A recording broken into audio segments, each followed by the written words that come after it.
Hello, नमस्कार, आदाब, सत श्री अकाल और अस्सलाम वालेकुम। मैं हूं मोहम्मद अहमद काज़मी, लेकर आया हूं आपका पसंदीदा कार्यक्रम आपके रूबरू।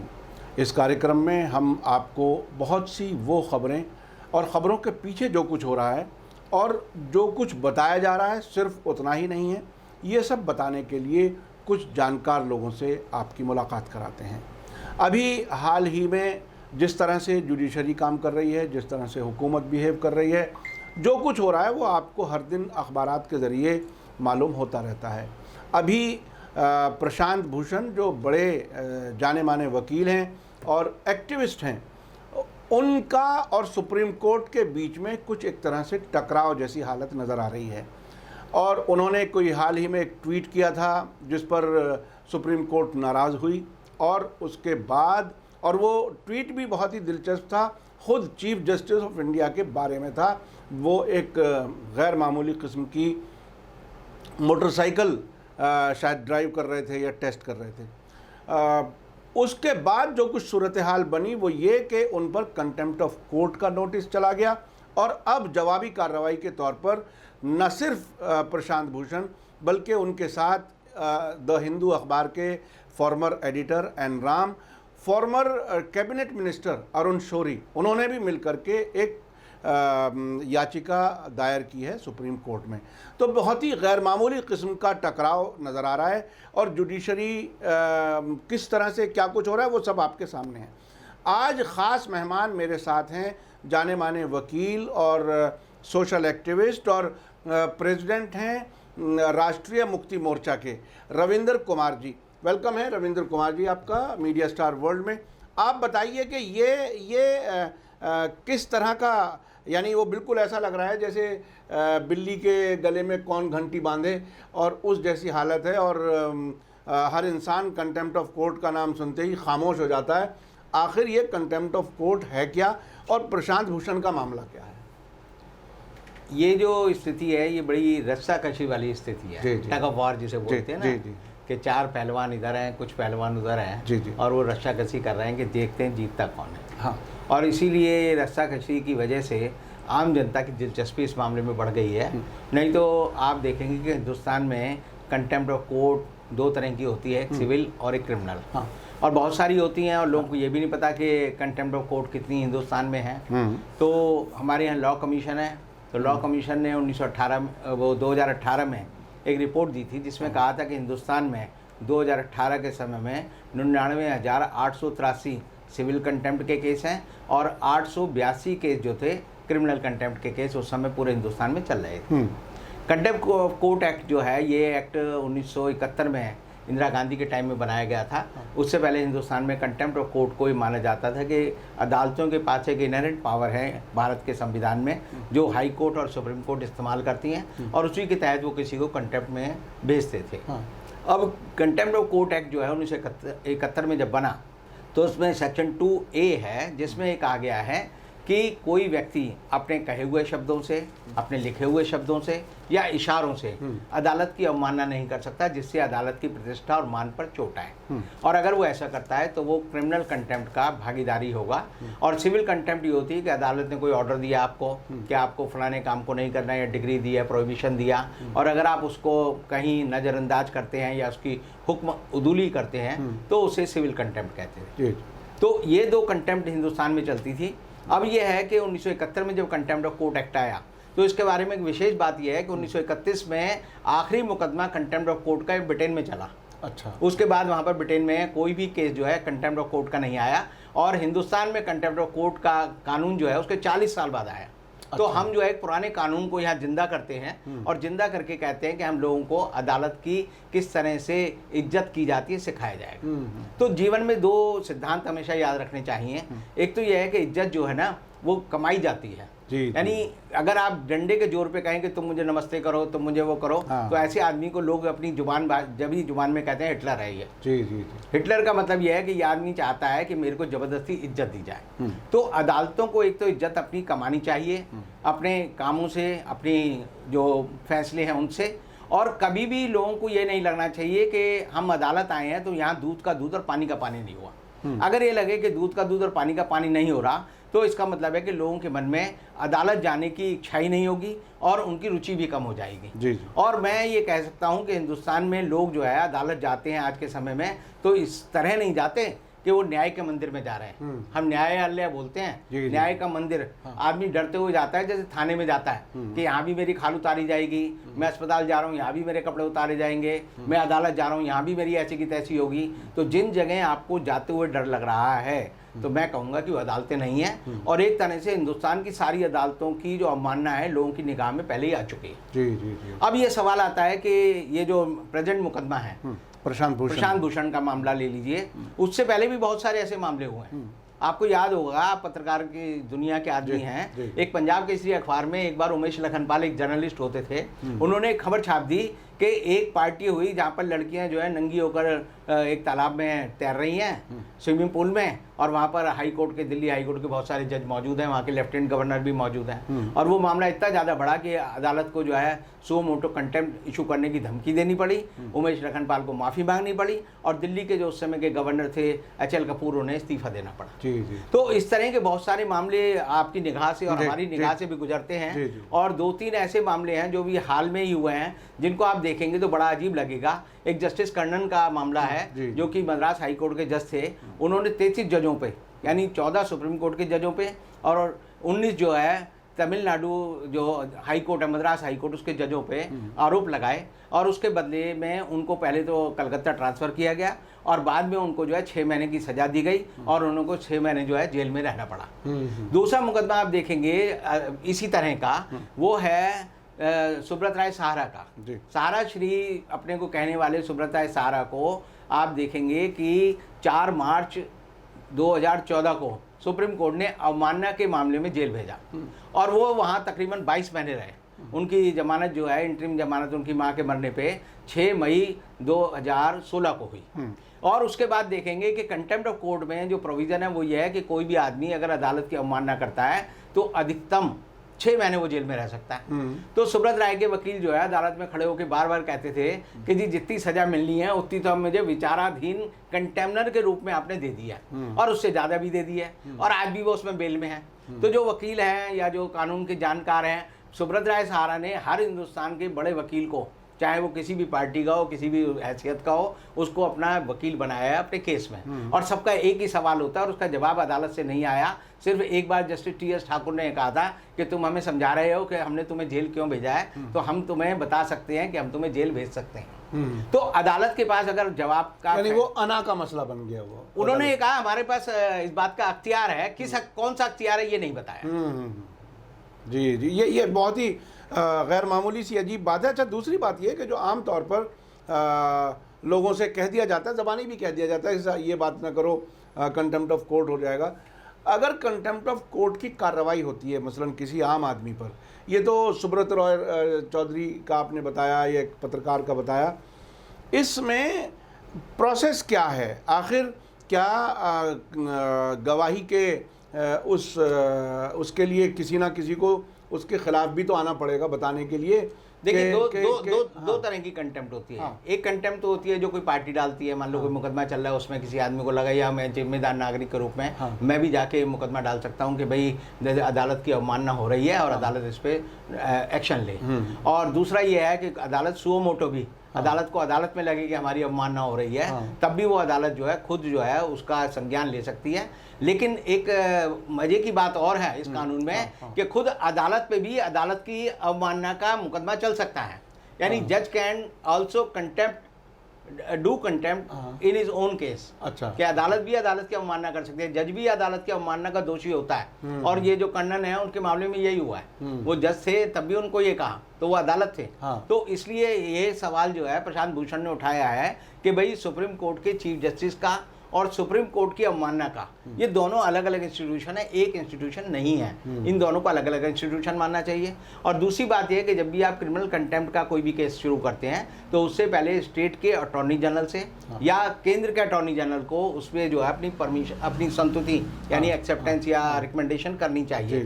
तो जो ये सुओ मोटो केस है, इसमें भी प्रशांत भूषण ने इस मामले को मुद्दा उठाया है कि ये जो है प्रोसीजरल लैप्स है कि इस मामले में अदालत ने तो कंटेम्प्ट इशू कर दिया है, लेकिन इस बारे में जो सॉलिसिटर जनरल हिंदुस्तान के हैं उन्होंने इस बारे में अपनी कोई राय नहीं दी। अब सवाल ये होता है कि जैसे मैंने कहा अदालत भी अपनी अवमानना करती है, तो मैं आपको याद दिलाना चाहूँगा 1 जनवरी का दिन था 2018 का, जब लोगों ने देखा कि हिंदुस्तान की अदालत के 4 बड़े जज, यानी रंजन गोगोई थे उसमें, चमरेश्वरम जी थे उसमें, आप देखेंगे कि मदन लोकुर थे और कुरियन जोसेफ थे, इन 4 जजों ने एक प्रेस कॉन्फ्रेंस की। और प्रेस कॉन्फ्रेंस करके लंच के बाद जो है ये कहा कि सुप्रीम कोर्ट में सब कुछ ठीक नहीं चल रहा, हम देश की जनता को ये बताना चाहते हैं कि ताकि देश की जनता हमें भविष्य में इस बात के लिए दोषी ना माने। तो ये भी एक कंटेम्प्ट थी। जी। लेकिन उस समय की कंटेम्प्ट को जो है उस समय के चीफ जस्टिस जो थे दीपक मिश्रा, उन्होंने इस बारे में कोई अहमियत नहीं दी और उसे इग्नोर कर दिया। तो जनरली होता ही है कि अदालत ये मानती है कि जब हम न्याय कर रहे हैं तो हमें अपना दिल बड़ा रखना चाहिए और अगर कोई हुक्मदुली करता है तो उसे नज़रअंदाज कर देना चाहिए। अब इस मामले में ये सवाल आज ही आप देखेंगे इंडियन एक्सप्रेस में और दूसरे अखबारों में प्रशांत भूषण ने उठाया है कि अचानक क्या हुआ कि 2009 का मुकदमा जो है अचानक ही रजिस्ट्री ने लगा दिया, और वो भी कोविड के टाइम में, जबकि ये था कि वही मुकदमे सुने जाएंगे जो बहुत महत्वपूर्ण होंगे। तो इस मुकदमे में क्यों लगा दिया गया? तो इस मुकदमे के पीछे की अगर आप एक छोटी सी बात समझें तो वो ये है कि जब भी जो मुकदमे जो 4 जजों ने प्रेस कॉन्फ्रेंस की उसमें उन्होंने कहा कि मास्टर और रोस्टर कौन होगा सुप्रीम कोर्ट का, इस बात को तय होना चाहिए। तो आप देखेंगे उस समय के जितने भी विवादास्पद मुद्दे थे, उस समय के तत्कालीन जो मुख्य न्यायाधीश थे दीपक मिश्रा, उन्होंने ये सारे मुकदमों का फैसला जो है जस्टिस अरुण मिश्रा को ही सौंपा था। और जस्टिस अरुण मिश्रा ने जो फैसले दिए थे वो सारे वो थे जो कि जो सवाल पूछे गए थे उनके हाँ में थे। तो अब जो है एक सवाल लोगों के दिमाग में बार बार आता है कि सुप्रीम कोर्ट अचानक इतनी एक्टिव इसलिए हो गई है क्योंकि 2 सितंबर को अरुण मिश्रा जी रिटायर हो रहे हैं, और रिटायर होने से पहले कई बार मैंने आप भी देखेंगे कि बहुत सारे अदालत के न्यायाधीश जो होते हैं ना बड़े एक्टिव हो जाते हैं। जो रिटायर होने वाले जज होते हैं वो इतने एक्टिव हो जाते हैं कि वो सख्त टिप्पणियां करते हैं और वो जनता में उनकी रोज खबर आती है, और एक दिन वो अचानक जैसे हम देखते हैं धूमकेतु बड़ी तेजी से आया और जमीन पर उसका प्रकाश फैला और वो गायब हो गया। तो ये जो स्थिति है न्यायिक एक्टिविज्म की, ये एक तरह से अपने आप में लोगों का विश्वास जो है न्याय की व्यवस्था में कम करती है। न्याय तो ऐसे होना चाहिए जैसे सर्जन जो है ऑपरेशन करता है, ना कि ऐसे होना चाहिए कि कसाई जैसे बकरा काटता है। कसाई सबके सामने बकरा काटता है, पता चलता है हाँ ये खून बहा, ये हुआ, और सर्जन जब करता है तो पता चलता है कि मरीज ठीक हो गए, घर आ गया। तो न्यायालय को अपने बारे में बहुत सारी चीज़ों को सोचना चाहिए और ये मानना चाहिए कि उनका काम जो है देश को न्याय देना है, देश की व्यवस्था को सुधारना है और देश के लोगों में व्यवस्था के प्रति जो है एक तरह से विश्वास जगाना है। जी। तो अभी आप ये बताइए कि आम लोग जो अदालत से जाते हुए डरते हैं या सच बोलते हुए डरते हैं कहीं कंटेम्प्ट ना हो जाए, वो ये जो एक डिमार्केशन लाइन है वो कैसे तय हो? आम आदमी कैसे समझे कि मिसाल के तौर पर कोर्ट के किसी फैसले पर रिएक्शन देते हुए आदमी डरता है, आम आदमी, कुछ वकील कहते हैं कि नहीं साहब आप कोर्ट के फैसले को क्रिटिसाइज़ कर सकते हैं, अदालत को क्रिटिसाइज़ नहीं कर सकते। तो ये एक आम तौर पर एक कन्फ्यूज़न है लोगों में। तो ये और दूसरी बात, ये अरुण शौरी और एन राम जैसे लोग, मतलब अपने अपने फील्ड के बड़े लोग हैं, वो प्रशांत भूषण के साथ क्यों आ गए एक साथ? क्या उनका पहले से ही सरकार या मौजूदा सरकार से कोई विचारधारा नहीं मिलती, इस वजह से ये एक मौके का इस्तेमाल कर रहे हैं, या क्या है आखिर?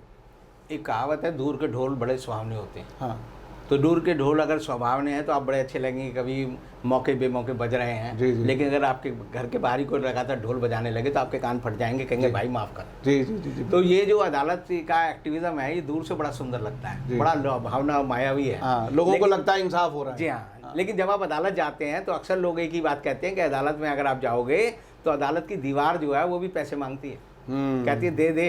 सही। तो वहाँ एक उर्दू के एक शायर हैं, उन्होंने एक बहुत अच्छी लाइन लिखी है कि अदालत का मतलब है अदा के साथ आ और लात खा के जा। अच्छा, तो ये लोगों के मन में अदालत के बारे में इस तरह की राय क्यों बनी? हाँ, ये बहुत ही अब आपने कहा कि ये 3 लोग गए, एन राम गए मान लीजिए, और अरुण शौरी गए और प्रशांत भूषण गए। हमने भी बहुत सारे मुकदमे लड़े और हम भी लड़ते हैं। हाँ। और अदालत में हम देखते हैं कि रात को जो है मुकदमा हो रहा है, तो एक बार हमने एक मुकदमा डाला था प्रतिभा देवी सिंह पाटिल का कि सोनिया गांधी ने उनके लिए जो है एक वो की सारे सांसदों को बुलाकर एक मीटिंग की, और जो ताजमहल होटल में हुई और एक जो है हुई अशोक होटल में, और उसमें वहाँ पर हुआ क्या कि राष्ट्रपति के चुनाव के लिए वोट मांगा।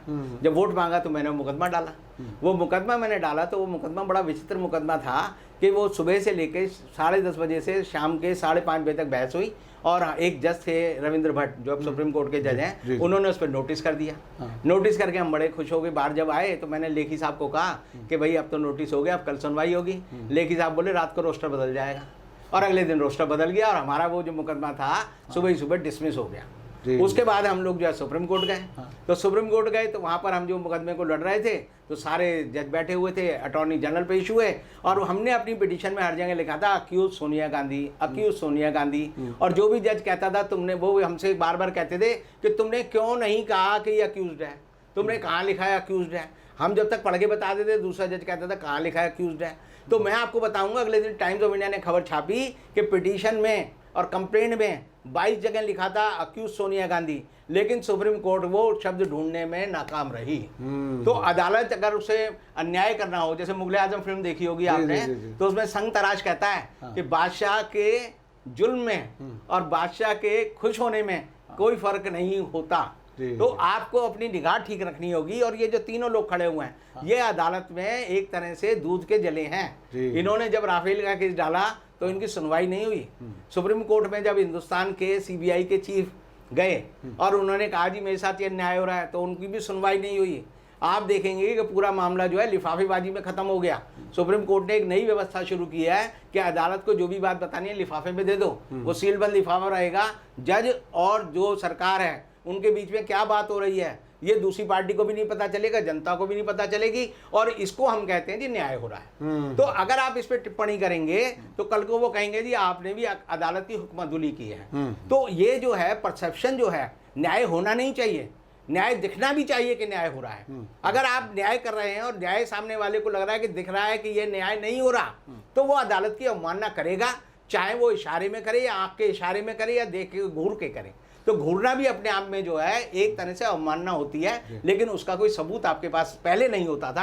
अब चूंकि ये सोशल मीडिया आ गया है तो तुरंत फोटो आ जाती है कि हार्ले डेविडसन पे जो है हिंदुस्तान के चीफ जस्टिस बैठे हुए हैं। तो प्रशांत भूषण ने उस पर टिप्पणी की, बाद में उसका उन्होंने लीपा पोती भी कर दी कि वो जी स्टैंड लगा हुआ था तो इसे हेलमेट की जरूरत नहीं थी। सवाल ये है कि जब आप न्यायाधीश के उच्च पद पर होते हैं तो छोटी छोटी घटनाओं में आदमी को भी बड़ा सम्मानजनक रहना चाहिए। ये नहीं है कि कहीं भी खड़े होकर आपने आइसक्रीम खा ली, कहीं भी खड़े होकर आप जो है गोलगप्पे खा रहे हो। अगर आप खाएंगे तो उसकी फ़ोटो बनेगी, और फोटो बनेगी तो लोग जो है इंस्टेंट उस पर टिप्पणी करेंगे, चाहे वो टिप्पणी आप सुने या ना सुने। अच्छा, आप वकील हैं, समाज सेवी हैं। इस वक्त जो अदालतों में जो कुछ हो रहा है, जो कुछ लोगों का कहना है कि वो पिछले 3-4 चीफ जस्टिस जो हैं उनका ज़माना, ख़ास तौर पे जो ट्वीट में इन्होंने कहा था प्रशांत भूषण ने, आप इसको किस तरह से देखते हैं? क्या प्रशांत भूषण ने सच बोलने की कोशिश की है?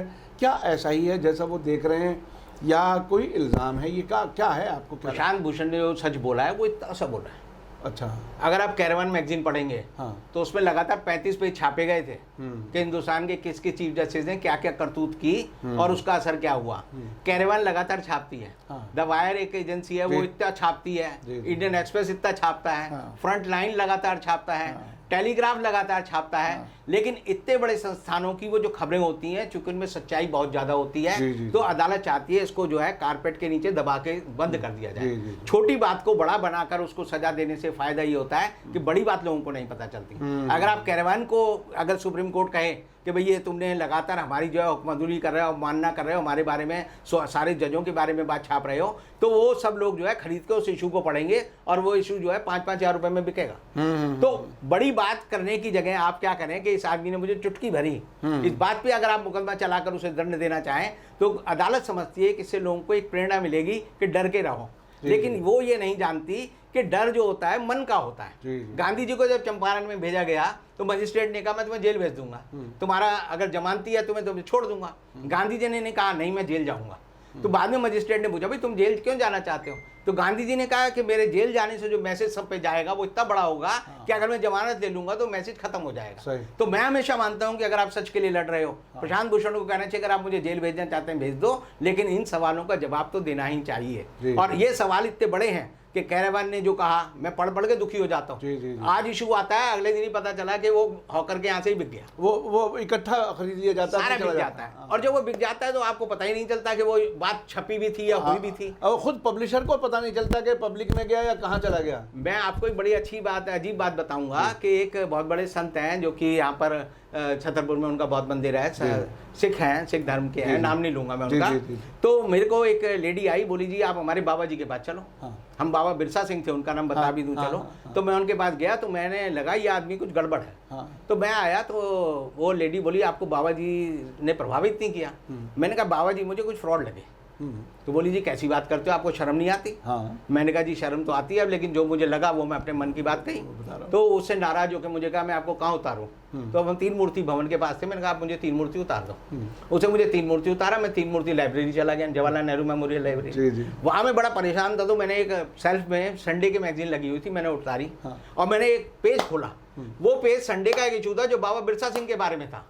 और उसमें था कि बाबा बिरसा सिंह एक केंद्रीय मंत्री और एक गवर्नर जो पंजाब के थे, जिनका हेलीकॉप्टर गिरा, जहाज गिरा तो अर्चना एयरवेज का, उसमें बड़े पैसे मिले, उनके बारे में खबर थी। और वो पूरी मेन खबर थी और पूरी बड़ी खबर थी। मैंने उसके 4 उसे फोटोस्टेट सेट कराए और मैंने उनको भी भेज दिया। तो वो मुझे बोली आपको मिला कहाँ से? मैंने मालूम किया तो पता चला कि पहले ही उनको पता कि ये हमारे बारे में खबर छप रही है। उन्होंने संडे मैगजीन के सारे इशू कलकत्ता से ही खरीद लिए। WH व्हीलर, देखिए ये भी एक तरीका होता है मीडिया को। और उसके बाद भी देखिए क्या हुआ, मीडिया छाप भी दे तब भी पब्लिक तक नहीं, सारे खरीद लिए उन्होंने। लेकिन तब भी जो भाई मेल जाने थे वो इशू पहुंच गए, वो जा चुके और वो मेल जो है वहां आ गया। और मेरी किस्मत ये है कि मैं हमेशा कहता हूं कि मुझे जो चीज चाहिए होती है उसी समय मिल जाती है, वो मुझे मिल गई और मैंने उनको भेज दी। तो मैं ये कहना चाहता हूं कि सच को दबाने की कोशिश बहुत होती है, और अवमानना का जो कानून है ये भी सच को दबाने का कानून है। अगर कोई आदमी जज को माँ बहन की गाली देता है, अगर वो ऐसे अश्लील हरकत करता है अदालत के लिए, तब तो मैं मान सकता हूं कि अदालत की अवमानना हुई है। लेकिन अगर वो अदालत पर कोई टिप्पणी कर रहा है और अदालत अपना रिट्रोस्पेक्शन करे, अगर रिट्रोस्पेक्शन में पाए कि हाँ जी इसकी टिप्पणी गलत है, तो अदालत जरूर उसको सजा दे सकती है। अन्यथा अदालत को अपने को सुधारना चाहिए, क्योंकि बड़ा आदमी सुधरेगा तो पूरा समाज सुधरेगा, और बड़ा आदमी अगर बिगड़ जाएगा तो पूरा समाज बिगड़ जाएगा। बेशक। देखिए अरुण शौरी साहब के बारे में मुझे एक बात याद आई आपसे बात करते करते, कि वो हालांकि NDA सरकार में मंत्री रह चुके अटल बिहारी वाजपेयी जी के साथ में, और बहरहाल एक टावरिंग पर्सनालिटी हैं, इंडियन एक्सप्रेस के एडिटर रहे हैं, और उनकी एक रिस्पेक्ट है। उन्होंने 2019 के इलेक्शन के दौरान कहीं पब्लिक मीटिंग में एक वीडियो मुझे याद आ गई, वो वीडियो मैंने देखी। उन्होंने कहा कि मैं अपोजिशन के लोगों को भी ये कहता हूँ कि आपस के इख्तलाफ भूल जाओ, पिछले सब कुछ भूल जाओ, बल्कि उन्होंने कहा आगे का भी भूल जाओ, लेकिन इकट्ठे हो जाओ, क्योंकि जो कुछ होने जा रहा है ये बहुत ख़तरनाक होने जा रहा है।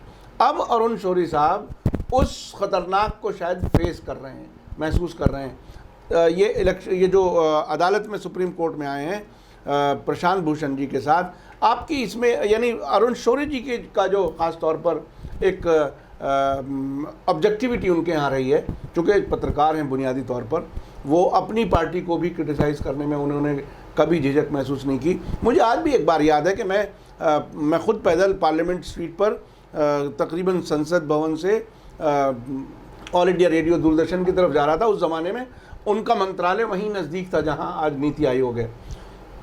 वो आदमी इतना सिंपल है कि वो पार्लियामेंट से पैदल जा रहा था कैबिनेट मिनिस्टर रहते हुए। तो वो आदमी जो पॉलिटिकल यानी उन उसूलों को मानने वाला है, पत्रकार रहा है, वो आज ऐसे कर रहा है, इनके साथ आ रहा है प्रशांत भूषण के।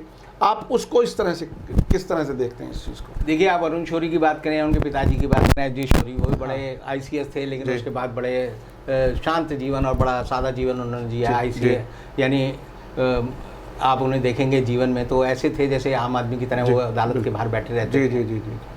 इंडिया इंटरनेशनल सेंटर में कई बार मिलते थे, आम आदमी की तरह होते थे।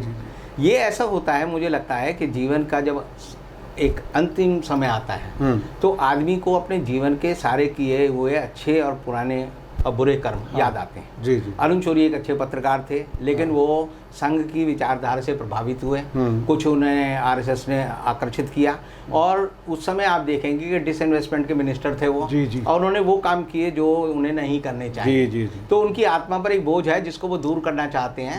और जैसे आदमी समझता है कि अपने कर्मों को, मैंने कुछ पाप किए, तो बहुत सारे हिंदू धर्म में मान्यता है कि अगर मैं कुछ पुण्य कर लूँ तो मेरा हिसाब बराबर हो जाएगा। हाँ। जबकि असलियत में ये होता है कि आपके पाप और पुण्य, पाप आपको भोगने पड़ेंगे और पुण्य का आपको फल मिलेगा। ये दोनों साथ साथ आपको सजा है। तो अरुण शौरी ने इस उम्र के आखिरी पड़ाव में, क्योंकि उनके पास खोने के लिए कुछ नहीं है, लेकिन उनके मन में एक ललक है कि मैं जिस सच की लड़ाई के लिए टॉर्च बियरर था उसी को मैं दोबारा शुरू करूं, तो उन्होंने ऐसा किया है। एन राम के बारे में भी आप कह सकते हैं कि एन राम ने हमेशा सच की बात की है। अखबार जरूर द हिंदू है, यानी लगता है कि बड़ा कम्युनल अखबार होगा, लेकिन उनकी जो हिंदू अखबार की जो रिपोर्टिंग है, आप हमेशा देखेंगे कि हमेशा बैलेंस रही है, देश के इंटरेस्ट में रही है, और बड़े, यानी कि उसे आप न्यूयॉर्क टाइम्स या और बड़े जो वाशिंगटन पोस्ट जैसे अखबार हैं या गार्जियन है, उनके बराबर रख सकते हैं। जी जी जी। तो जिन लोगों को लगता है कि सच क्या है, और जो सच लिखते हैं, उनके मन में सच के लिए एक आदर पैदा हो जाता है, और आदर पैदा हो जाता है तो उसके लिए लड़ना शुरू हो जाता है। मैं भी आपसे जो सारी बात कह रहा हूँ वो सच इसीलिए कह रहा हूँ क्योंकि मुझे लगता नहीं कि मैंने कोई गलत काम किया है। अगर मेरी आत्मा पे कोई बोझ हो तो मैं जरूर कहूंगा जी मैं इस बात को छुपूं। किसी स्मगलर से पूछो भाई तू बोल दे, कहता अदालत के बारे में नहीं बोलूंगा, मैं तो थाने वाले के बारे में भी नहीं बोलूंगा, मैं तो प्रेस वाले के बारे में भी नहीं बोलूंगा, क्योंकि उसे पता है कि उठा के मुझे जेल भेज देंगे। अब जो आदमी जिसे कुछ किया ही नहीं, जिसका जीवन मान लीजिए सादा यानी दर्पण की तरह साफ है, तो उसको काय का डर, तो हमेशा वो सच को सच कहेगा और झूठ को झूठ कहेगा। और यही अदालत का मतलब है। बिल्कुल, अदालत को सच बोलने वाले आदमी का ही तो सम्मान करना है। जब हम ओथ लेते हैं तो यही तो कहते हैं, in the name of God, in the name of फलाना, मैं जो कहूंगा सच कहूंगा, सच के सिवा कुछ नहीं कहूंगा। और अगर अदालत भी उस सच के सिवा कुछ नहीं कहूंगा, मैं सच को ही झूठ मान ले, तो आपको पीड़ा जरूर होनी चाहिए, और जरूर होना चाहिए अदालत के नाम पे ढकोसला है, ये बंद होना चाहिए। जी जी जी जी। बहुत बहुत शुक्रिया रविंद्र कुमार जी, आपने कई पहलुओं पर रोशनी डाली। मैं आपको आखिर में हिंदू के बारे में एक हल्का सा अपने दर्शकों के सामने एक शेयर करूंगा। मद्रास जो अब चेन्नई हो गया है, वहाँ एक उर्दू का अखबार बहुत छोटा सा छपता है, उसका नाम लिखा हुआ है, नाम है मुसलमान, अखबार का नाम है। तो ये हिंदू अखबार है, ये भी मद्रास से है। तो एक साहब ने कहा कि साहब हर दिन एक हिंदू मुसलमान हो जाता है। तो लोगों ने कहा भाई ये क्या हो जाता है? कहते साहब ये हिंदू अखबार की रिपोर्टें ट्रांसलेशन करके मुसलमान अखबार में छपती हैं। तो ये बड़ा दिलचस्प, चूँकि जर्नलिज्म अच्छी है उनकी और ऑब्जेक्टिविटी है उनके यहाँ। हालांकि हिंदू एक ऐसा अखबार है जिसके बारे में कहा जाता है कि अगर आपको आईएएस का पेपर देना है, हाँ, तो हिंदू आपको रोज पढ़ना पड़ेगा। हाँ, लेकिन अब आईएएस लेकिन अब थोड़ा सा धारणा बदल रही है। मैं कुछ ऐसे पत्रकारों को जानता हूं जो हिंदू में थे और वो इन्वेस्टिगेटिव रिपोर्टिंग वहां अब तकरीबन बंद हो गई है, ऐसी अंदर की खबरें हैं, कुछ पत्रकार हमें बताते हैं। तो बहरहाल अच्छी पत्रकारिता कहीं ना कहीं जिंदा है, तभी आपको सच्चाई और हकीकतें आप तक पहुंच जाती हैं। नहीं तो अगर सब तरफ सबको खामोश कर दिया जाए तो जो कुछ आप तक पहुंचा जा रहा है वो भी नहीं पहुंच सकता। बहुत बहुत शुक्रिया रविंद्र कुमार जी, आपने वक्त दिया मीडिया स्टार वर्ल्ड को। हमारे साथ इसी तरह से आप जुड़े रहें। और मैं आखिर में एक अपील करना चाहूँगा कि अगर आप YouTube पर देख रहे हैं तो सब्सक्राइब कर लें और घंटी दबाना ना भूलें, और अगर Facebook पर देख रहे हैं तो हमारा पेज फॉलो करें और लाइक करें ताकि हमारी सभी वीडियो आप तक पहुंच सकें। इसी के साथ मुझे दीजिए इजाज़त। धन्यवाद, शुक्रिया, जय भारत, जय हिंद।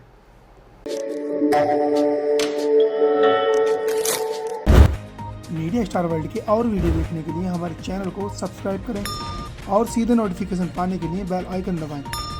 और अगर हमारी खबर सच्ची और अच्छी लगे तो अपने व्हाट्सएप, इंस्टाग्राम, फेसबुक और ट्विटर अकाउंट पर ज़रूर शेयर करें।